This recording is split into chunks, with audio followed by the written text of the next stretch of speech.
David, we're well into the Sports Direct Premiership season now. Every team's played each other once and a little bit more than that, which is always a good time to reflect on these things.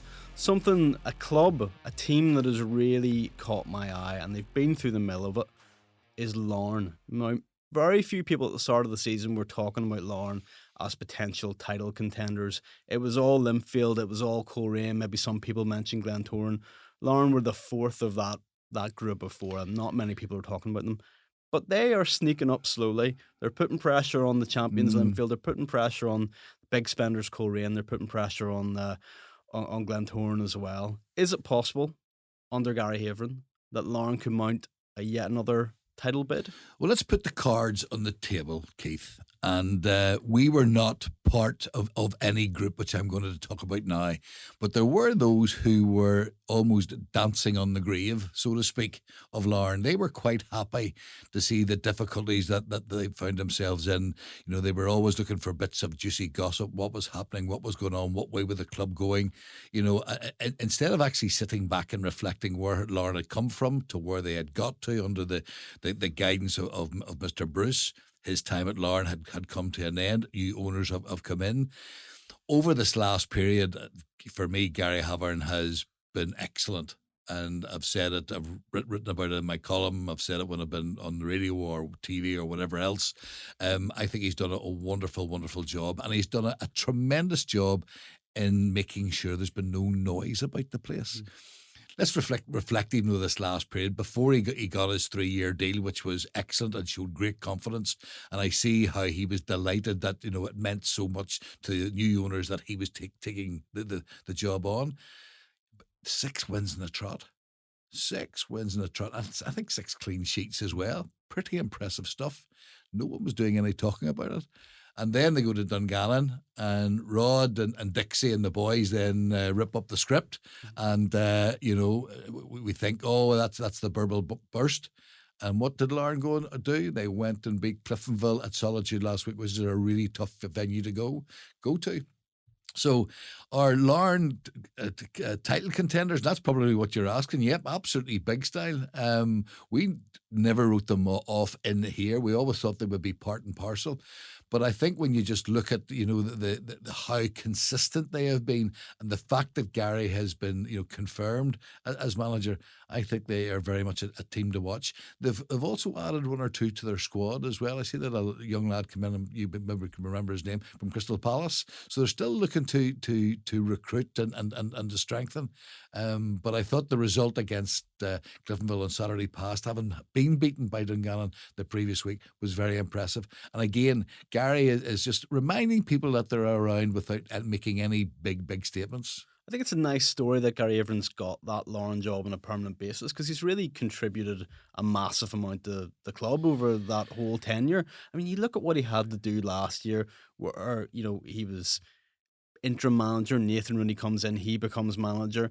Then it turns out that Nathan Rooney doesn't have the requisite license, so Gary has to step up and manage the club again, at least on an official level. Then he has to step back again, and then he steps back in as interim manager. It's a year almost of total turmoil. It's great for him as an individual, but I think it's good for the club at Larne that finally this is settled. Good for Gary, good for the club, good for the town, good for the community. You know, Gary came in, I think, as head of academy. He was promoted by Tiernan Lynch onto the first team coaching staff. We can say this now, what was an absolute mess and a nonsense around Mr. Rooney coming in. And I think most of us knew that what was going on was an awful lot to do with Gary. I thought he showed great grace. Since he's been given a job again on an interim basis and now permanently, I think he has gone about everything in a correct way. When he was in charge for the Ghent game last year, and when Larne had that phenomenal victory, I remember him sort of saying, that's one for all of those who describe themselves as Larne haters, you know. And I just loved his passion, you know, the fact that, you know, he was building the siege mentality right way back then. And I think that theme has continued. So very, very well done to Gary Haveron, but well done to Larne Football Club. As I say, there was a number of folk who left and moved on, but there was a number of folk who have very much remained around the club. Gareth Clements being one such person who make Larne tick. And as I say, for Gary, for the town, for the community, very well done. Yeah, you can see that Larne have slimmed down a little bit off the pitch in terms of the amount of staff they have there, but it doesn't seem to have impacted their results on the field, which are actually more impressive in the league than what they were this time last year. But we can't talk about Larne in isolation if we're talking about a title race. Glentoran are there, Linfield are there, Coleraine are there. We've talked about all those clubs recently. Let's talk about Linfield, because they're coming off the back of a really disappointing result away to Portadown. Obviously, since then, they've lost to Clifton on the County Champions Shield. That's a weakened team, so you can't read too much into that. But it hasn't been a great couple of weeks for Linfield. Do you know, this is when those who like to be less than positive have a field day, because Linfield played Ballymena, and on a night when they dominated possession, but maybe didn't create an awful lot, and Ballymena were the better side, deserved the victory and the 3 points. Then Linfield had that big break. The next game was Portadown away. Yeah, to his credit, David didn't use the inactivity of the previous 3 weeks in any way, shape or form. I've got to say, Keith, I was at an event, so I didn't get watching the game on iPlayer, but I rewatched it back. And, on the evening, certainly you've got to give great credit to Niall Curry and to Portadown. Absolutely fantastically well done. Did they deserve to win? Over the piece, yes. But Aaron McCurry was absolutely brilliant.